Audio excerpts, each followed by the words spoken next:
It's weird to be young right now. Everything feels fast, disconnected, and kind of empty in a way most people don't want to talk about. Everyone tells you to figure your life out, but no one actually tells you how. And somewhere between the expectations, the fear of choosing wrong, and the pressure to be fine, you end up feeling stuck. But being stuck doesn't mean you're broken. Sometimes it means you're standing in the doorway of your next chapter. You just haven't stepped through it yet. I'm currently in a spot where I can't progress. I'm stuck in a job I don't want to do, but I have to stay while I try and figure out something new. I can't go to school because of financial reasons, and just overall, I'm not too interested in most careers and don't really have a sense of direction. The first step to figuring out your life isn't grinding harder. It's not getting a 5 year plan or waking up at 5 a.m. or magically becoming disciplined overnight. It's slowing down enough to hear yourself think. We live in a world where you're never alone with your thoughts. Music, notifications, scrolling, noise, noise, noise. The moment you feel uncomfortable, you reach for something to drown it out. But those uncomfortable moments are actually signals. They're the beginning of clarity. Try this. Take 10 minutes, no phone, no distractions. Ask yourself, what feeling am I trying to avoid right now? That's where the real answer is hiding. I did this, and what I found really stuck with me. I discovered I was running away from stress. Stress from work, money, people around me, and just the world as a whole. A lot of people think they need to be inspired first, then they can change. But motivation is a liar. It shows up after you take the first step, not before.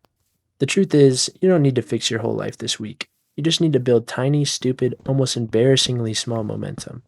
If you can't go to the gym, start with a walk. If you can't clean your whole room, clean one shelf. If you can't plan your future, just write down one thing you don't want. Momentum doesn't look heroic at first. It looks like tiny promises you keep to yourself. That's how confidence is built, not from being perfect, but from proving to yourself that you're capable of showing up. Most people think life works like this: find your passion, make a plan, stick to it, success. But that's not how real life works.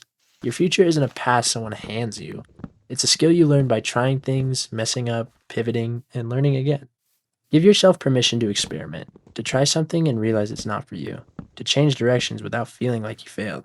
Growing means outgrowing things, people, goals, dreams you used to swear would save you, and that's okay. That's how evolution works. In my life, I'm still continuing change, and I'm not quite there yet.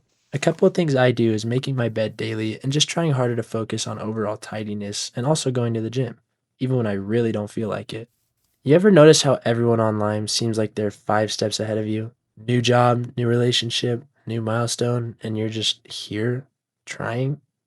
But here's the truth: everyone posts the highlight reel, nobody posts the panic. You're not behind, you're just comparing your blooper reel to someone else's trailer. Every timeline is different. Some people peak at 15, some at 35, some at 60. Your timeline isn't slow, it's yours. Most people don't grow because they avoid the exact emotions that would change their life: loneliness, uncertainty, fear of disappointing people, fear of choosing wrong. But the feelings you avoid don't disappear, they just set traps later.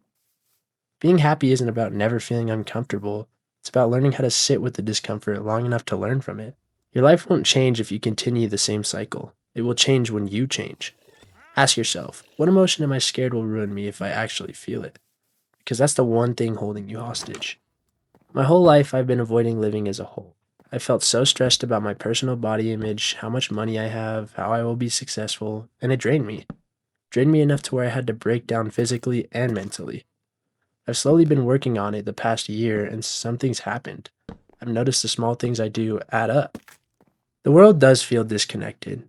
People feel surface level. Everyone seems distracted or busy or exhausted. But that doesn't mean meaningful connection doesn't exist. It means you have to create it intentionally now. Talk first. Be honest first. Be vulnerable first.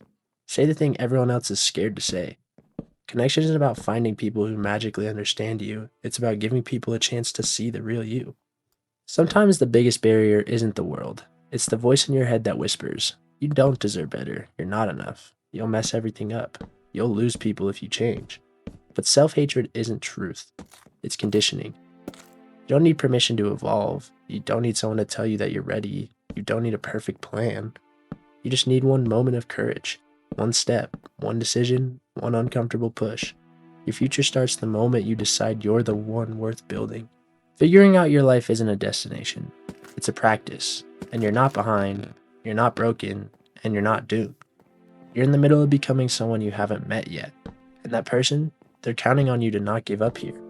I may not have everything figured out, and I'm sure you came to this video looking for some answers, but I can tell you this. Your current situation doesn't define you. You can always come out on top if you want it. You just have to start. And start slow. You need to count on yourself to be in it, and your life can change. And it will change for the better. When you feel like giving up, don't. Not today. Your life isn't over. It's just beginning. And you have to see it through. Boom! There's progress on the house, even more. Let me know if there's anything you want specifically talked about, because I'm here for you guys. And if you haven't already, like and subscribe, and I'll see you in the next one.